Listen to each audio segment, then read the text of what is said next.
You best believe, you best believe, you best believe. We are back. Ladies and gentlemen, welcome to another exciting episode of World Wrestling Conversations. As usual, I'm your host, Isaiah, and joining me, as always, my ever-vibrant, ever-dramatic co-host, hailing all the way from Lufwanyama across the plains of the river Kuvuki.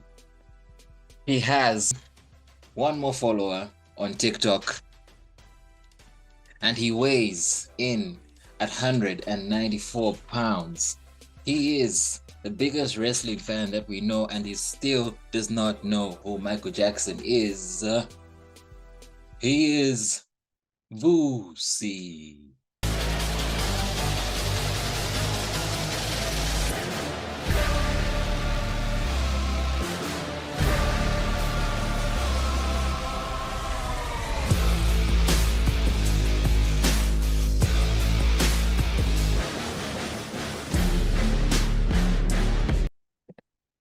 Yeah. Yeah. Good to see you as always, Vus. Good to see you as always. So, what do you want to talk about? That's the question right there. That's the question. Yeah. So without wasting any time, we're focusing today on the aftermath of Money in the Bank, the fallout. Boy, do we have quite a lot in store today. So we're just looking at this whole past week from Raw, both Raw and SmackDown, coming in from, Money in the Bank. So let's get right to it. The Raw kicks off with Seth Rollins, makes his way down to the ring, World Heavyweight Champion, Yeah. hyping up the crowd. Everybody's there singing along to his song as usual. Before he can even, get to say much, the guy who tells us that wrestling has more than one royal family makes his way down to the ring. Whoa. Yeah, with his iconic music. And before he can get anything out, the beast incarnate makes his return. The two of them, Cody he barely lets him get out even to the ramp. He runs down there, meets him there, and they just start tearing each other apart. Somehow, Cody, comes out on top, and yeah, he got the better of that exchange. I mean, that's the beast, bro. Like that's Brock. This is the guy who ended the streak. You're forgetting. This is the guy who took Cena to You make Suplex it sound City. like you make it sound like he just like he just what do you call it? It's like Cody just locked himself, on top. Bro, no, nobody is a favorite going into a match with Brock Lesnar, let alone just combat a fight with Brock. I mean, you always favor Brock. Nah. Back then, maybe that was before Cody. For me, honestly, I put some respect on Cody after his match with Seth Rollins. So the man was crazy enough to face Brock with a broken arm. So put some respect. Yeah, I guess so. I guess. Okay. There's no somehow here. This guy. Nah, not with Cody. I'm sorry. Yeah, no, I guess he's the guy. Yeah. So it's not I don't think there's anything official yet. I could be wrong, but it's obviously leading up to a match between the two at SummerSlam. Now, looking at this is the third exchange, if I'm not mistaken, and I think they both have one up, against each other. So yeah. My question now is, how do you see all of what is the most fitting way for this to come to an end? I guess, like, what does Cody come out on top? Does Brock come out on top? And even then, how does it follow up now for Cody going forward? Because for me, I'm seeing the guy come out on Raw. He came out to talk to Seth. Why is he coming out to talk to Seth? What does he want to say to Seth when you have emphasized, many times, and so many other wrestling fans want this guy to finish the story, right? We don't want him to get that consolation with Seth.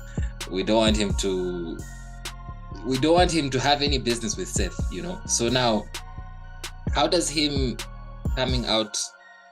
walk out of this, whole situation with Brock and find himself back, I guess, in line with a Roman storyline? Or does he come out of this and continue with what he initially came out to do, which was obviously to challenge Seth Rollins?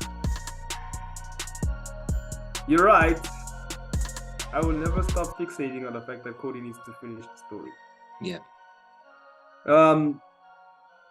I was really mad when his music hit, because now I was starting to get frightened of the fact that are they gonna put Seth and Cody for the World Heavyweight title at SummerSlam? No.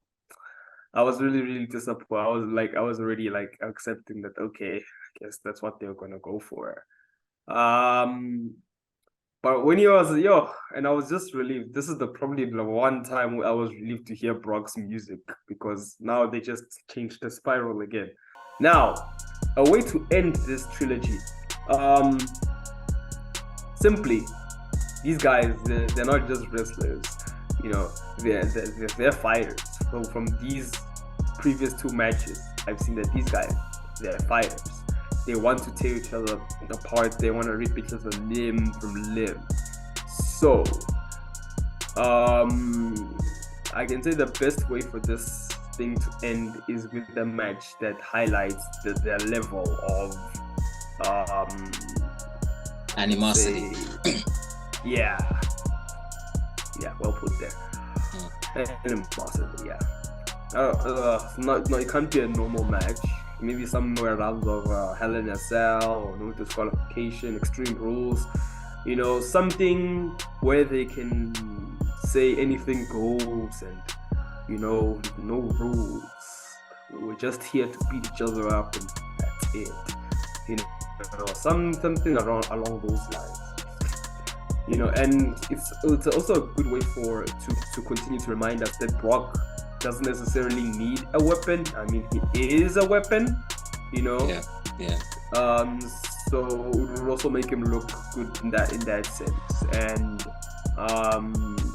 it will also give Cody an advantage because weapons, and his hands heal, so luckily for that, hope it doesn't get broken again. But yeah, that's ideally how I would think should end this trilogy. Who wins in this? Of course, I'm going to be rooting for Cody, because it doesn't necessarily harm Brock as much if Cody wins the match. And if Brock wins, I also think that it doesn't really, depending on the story, of course, the storyline in this case, of course, it won't harm Cody as well as much. Yeah. And then what then now for Cody? Does he go back to Seth? If not, how does he find himself back with the Bloodline? Is it even realistic to think of him, going to Roman right now, or in the next 2 months or so? I don't think it is, unless they make some new match that can get him back there. But right now, in these matter of months, I don't see a way for him to get there. They have to really have to make it has to make a whole lot of sense. Maybe, I don't know, maybe they have a surprise opponent, or just or change of draft. Oh my god, again. That's fine. Anyway, this is not yeah, so then Seth then. Yeah, they can put him in a story with Seth as well in the meanwhile, but I he don't shouldn't want him to win. Yeah. So let's talk about Seth. The big dogs, I guess, are sort of out the picture for now. You know, Cody and Brock are busy. I don't know who else is on Raw who, you know, can stand up to the guy. So like, what is next for him in the meantime? He's busy with the Judgment Day, and obviously Damian Priest, you know, is Money in the Bank and stuff, so the possibility of him cashing in and whatnot is there. Are we looking at a possible Seth versus Finn rematch, maybe even a trilogy? Yeah, of course, possible. So that's definitely what's you think should happen right now, given that everyone else is out the picture. Yeah. I think that should be the case. I honestly don't think that what happened with Finn, it shouldn't be ideally the end of this grudge match, because it is. We did say that this was SummerSlam material. I mean WrestleMania material match. You know, even though it's not the match itself, it's gonna be my ideal expectations. It shouldn't be it shouldn't end the way that it should. Yeah. Would you like to see Finn take the title? Heck yeah! That's what I'm hoping for. Vince saying he needs redemption. It would be interesting because, I mean, considering, you know, Priest has the case, and then, you know, with Finn holding the title, it would be like, okay. Yeah. Anyway, while we're still talking about like Money in the Bank, you know, winners or title holders or whatever, and champions, Iyo Skai. So there was, you know, of course, that whole speculation when she handcuffed Bailey, and then it was like, okay, what does this mean for her group and whatnot. But then now we see that she came out with Bailey, and they were working together. So obviously, you know, damage control is not done. So obviously, we know that Asuka, Charlotte, and Bianca are going to be having a triple threat match at SummerSlam, which I'm so excited to see. Like, these are like, these are icons, bro. But then I want to like focus on Iyo. Her is what she's doing wise. She came out, you know, to Asuka, but then now if you look at like the SmackDown women's title compared to what's happening at Raw with Rhea, there's a lot of chaos surrounding the SmackDown title as compared to Rhea, you know. And with the chaos surrounding the SmackDown title, we have a lot of big names, you know, Asuka, Bianca, Charlotte. It's not a game. Is this something that Iyo really wants to throw herself into right now? Why would she want to put herself in the mix of that? Should she look at this and say, okay, there's a lot going on here, let me not involve myself, rather let me take my briefcase and focus on Rhea. We have damage control, we have the numbers advantage, so we can, you know, if we play our cards right with Rhea, we can actually get something?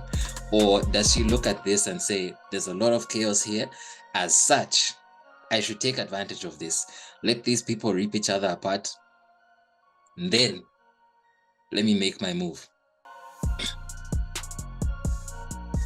Okay, both of those things now are contradicted, because you asked that is this smart, and then both of those strategies actually do sound smart.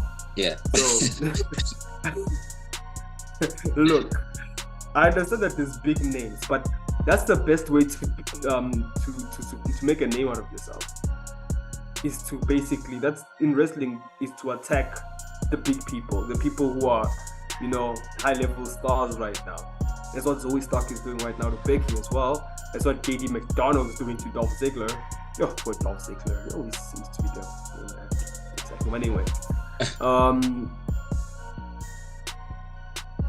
both of those things, honestly, for me, they're good strategies because one, in Rhea's side, the Judgment Day is falling apart bit by bit, and she's not focusing. She's not focusing on Iyo Skai at all. You know, she's just focusing on trying to get the team in order. So that would be the best time to cash in. Maybe they start fighting within the ring, and then the moment while everybody else is down, briefcase cash in, take Women's World Championship wins. We can go to the SmackDown side. That one is by far, I can say, the easiest, and it's the biggest win of them all. Because as you said, these are big names, and what better way to make myself, well, I can say, legendary than to cash in during the match of these three and be the one unexpectedly to take the gold that they're so only fighting for, you know. So there she can cash in when everybody's down or after the first finishers hit. You know, she just appears out of the blue, and then Damage Control takes care of the other two, or one of them, and then boom, I cash in there. But now you can say that the Damage Control is on the same page, né? But this personality, Bayley's heel personality, for me, makes me feel that I know she's happy for her, but at the same time, I feel like this is bothering, you know. And I feel like at some point she's going to snap, you know, seeing somebody else take the spotlight that belongs to her, you know. So with right now, they may seem like they're on the same page, but I feel like at some point, maybe even when Iyo wins, she's gonna be the one who betrays her and takes the title from her. You know, that could ideally be a strategy as well. Yeah. So whichever case this is, I see both of these chances. Iyo taking advantage of it in a smart way, of course. But one of them could end with her losing. The other hand, but then again, it's Rhea Ripley. That's the thing. Yeah. Either way, point being, you know, if they don't Nikki Ash this, then Iyo would have an excellent reign as a women's champion, and she would be a great women's champion. I've seen her for sure, in the NXT days. She was the longest NXT women's champion, so she's very good at maintaining that reign as well. Yeah, no, I see. I think for as long as Judgment Day remain on the same page, she's definitely going to pull a title, because those guys are they're extremely difficult to beat, bro. Like when they pull their numbers together, Bianca has struggled with Bayley for so long because of Judgment Day, and because of Damage Control. Yeah, there we go, Samantha. Pulling a Samantha. yeah. So I think the logical side of me is saying, you know, she should go for the Rhea route. Seems like the easier one, so I think like that's where they should focus. But then the wrestling fan in me is like, no, throw yourself in the midst of the chaos, like get involved, like, you know, rip each other apart. But like for me, I don't know. I still think she should go with the Rhea side, because even if she manages to win, you know, in this like triple threat or whatever, because there's still going to be people that are going to be following her so much, because now we have Asuka, who's going to want her rematch. We're going to have Bianca, who is not going to accept that. We're going to have Charlotte. So it's either she's going to find herself in a fatal 4-way or back to back matches with these three giants, you know. And it's like, even with the Judgment Day, the odds are still a bit stacked against her, you know, with these guys.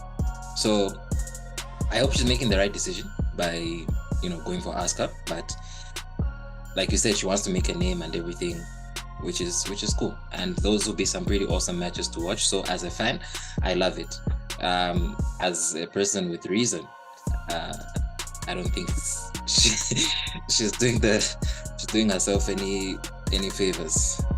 Yeah, but anyway, let's see what happens. Anyway. Mhm. Yeah. Moving on to what has been our main event for the last 3 years right now. Yeah. The Bloodline, ladies and gentlemen. Can somebody give these men their Oscars already? Because what in the world? Yo, this storyline has been amazing, and it just keeps getting better and better and better and better and better. So those of you who may not have seen the show, SmackDown kicks off with the Bloodline. They actually put Roman Reigns in tribal court, it's called, and then he was on trial basically. So he comes out there and he's like, look, first things first, I'm the head of the table, okay? I may have lost the match, but last time I checked, I'm still the chief. I didn't call for this, so who did? And if I didn't call for it, then it's not valid, and they put together this whole package, basically, where a video package where they were basically showing, Roman in a bad light and all the bad things that he's done and been doing all this time. And then he comes out to say, look, guys, here's one thing that you need to understand. I've been the guy even before the Bloodline. I was main eventing WrestleMania before the Bloodline. I've been the big dog. I've had titles. I've been successful. Everything I'm doing right now is for you. Everything I'm doing right now is for the family, The whole crowd is like, nah. But then, he explained that whole thing. And that's a good point, to be honest.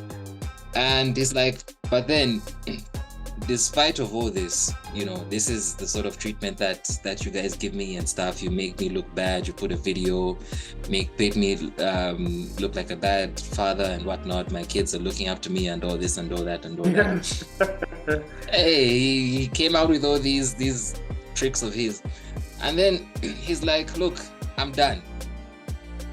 I'm done with all this. He's talking to Jay now, and he's like, if you want this, cool, take it. He takes off his sash, he puts it on Jay, he throws away his title, and then it all just got I don't know, almost cringe and just difficult to watch, and it's just had everybody's eyes, the guy started crying and he literally went to his knees, in a way acknowledging Jay as the tribal chief, and the whole crowd is like,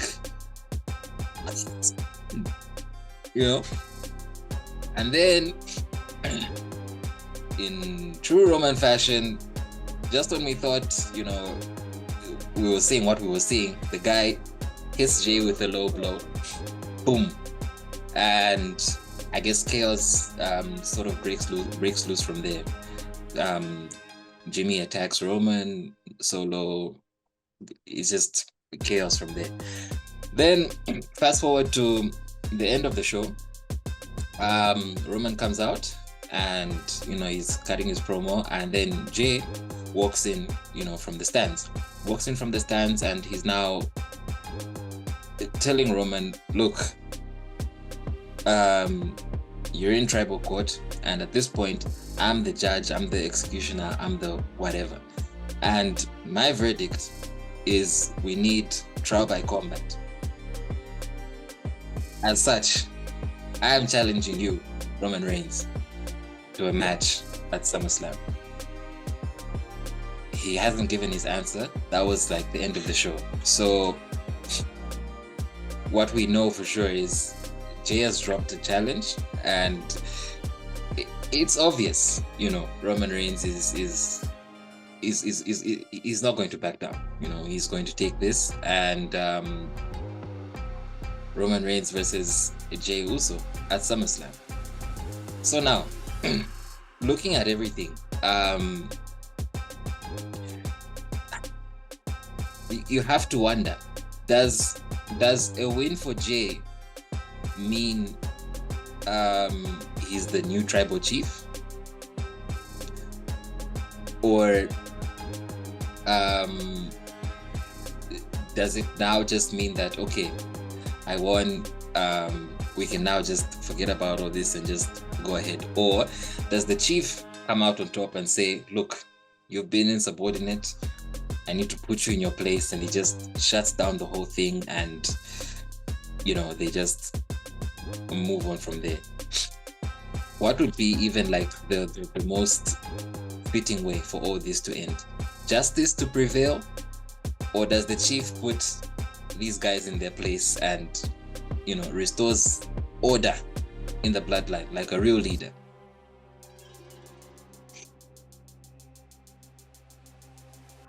No, that segment was too much for me. I had no words to describe how emotional I got when I watched it. I'll give one thing: Roman has been one hell of a manipulator. He has been one master manipulator ever since ever since the Civil War began. Before the Civil War even began, he's been killing it at being manipulated. So even now, I actually did think that this man is actually giving up now. He surrendered, but it was just more of a hoax. Yeah, what an exciting thing to see, eh? Very, very exciting. I would love to see them fight. Jay winning though. No. Yeah. No. Yeah. Look, it would be a great ending to most people, but I don't think I'll be satisfied with that.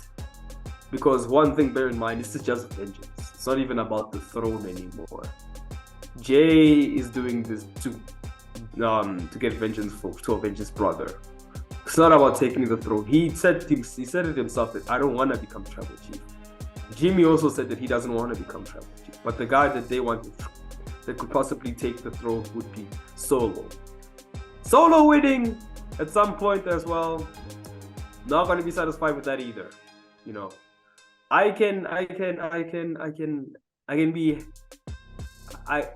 It would be entertaining, but it wouldn't be a great finale to the show. It would be, for me, it would still feel like it's still within the family, And yeah, I can see Cody taking it from Solo, but it would have been more tasteful if he took it from Roman after he beat both of these guys, which will establish more dominance for Roman, because now he actually proved that I didn't need the bloodline needed me. Sort of vibes there, but when Cody takes it from him, that would be a great end for me, because now the arrogance would be broken down, the pride would be broken down, because this guy thought that he was still the main guy, the big guy on top, but he can still prove when to be beaten, at least. So yeah, that's my speculation of things. You don't want justice to prevail. You want the chief to put these guys in their place, basically. Yeah. Because you're so fixated on Cody. Yeah, he has to. Like, I don't see Jimmy or Jay or Solo they don't need this as much. They don't need this as much. So now if Jimmy can main event Jay, can become main event Jay. He can main event SummerSlam. win at SummerSlam. I am so sorry. So now, because like if you look at it this way, even if Jay wins, yeah, what's going to happen next? What's going to be his defense like? What's his reign going to be like? Is it going to be as big? Who is he going to face? That's going to be for us to like be entertaining to see. But with Cody, there's a lot of stories that you can put with him. Yeah. I guess you have a point on that. But then now, okay, where does the bloodline go from here? Is there even still a bloodline at this point? Have they gotten past the point of no return, or is it still possible for them to make amends from here after beat each other, and then it's like, okay guys, you know what, enough, let's get our heads straight and let's continue with what we've started?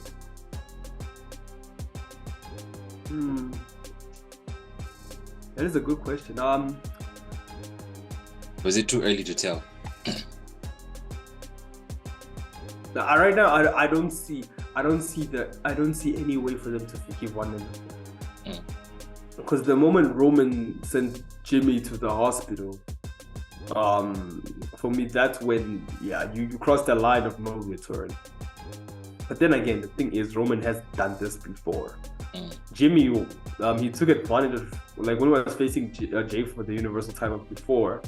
I don't know what year was it, or the last year or the day before that. He made Jay say I quit by guillotining Jimmy. So Roman Reigns has no boundaries. But surprisingly, Jimmy and Jay did forgive him, But in this case, they had enough of it.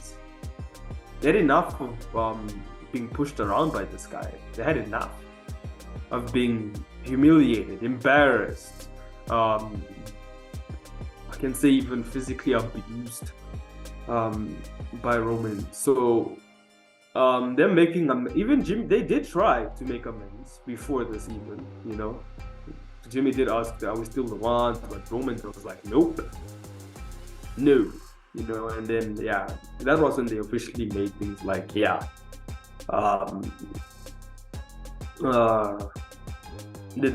there's no going back from here. Look, it's possible that they'll just get all that frustration out within the match, but them getting back together at SummerSlam, there's no chance that is gonna happen. Family or not, even I don't think that will be logical for them to just be okay. We're okay now. We just needed to get all our frustrations out in that fight. It's gonna be an emotional match, but it could even lead to Jay losing the Universal title match through that guilt that Roman would make him feel. But I don't see them I don't see it becoming real. It could be a way to win the Universal title for Roman, but it wouldn't be a way to get the bloodline back together. Not essentially. Okay. Makes you wonder now, what? Continue with the Civil War or go your separate ways completely? But hey, I guess time will tell. But for now, all we know is that the bloodline as we know it is over. Well, according to Vusi anyway.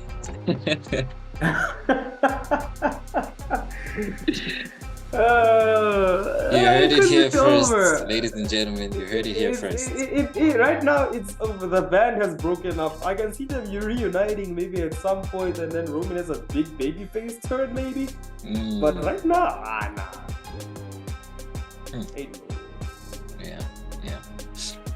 Yeah. Like I said, time will tell. Ladies and gentlemen, that is our show for today. Thank you so much for sticking around to this point. If you like everything you saw, let us know what you think in the comments. Don't forget to like, subscribe, and hit that bell. Vusi, closing remarks from you.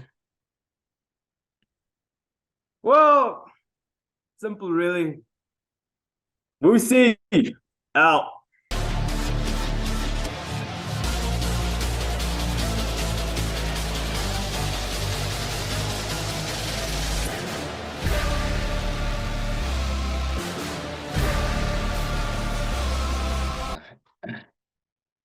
Vusi, ladies and gentlemen. That's our show. We'll see you next time. Salute.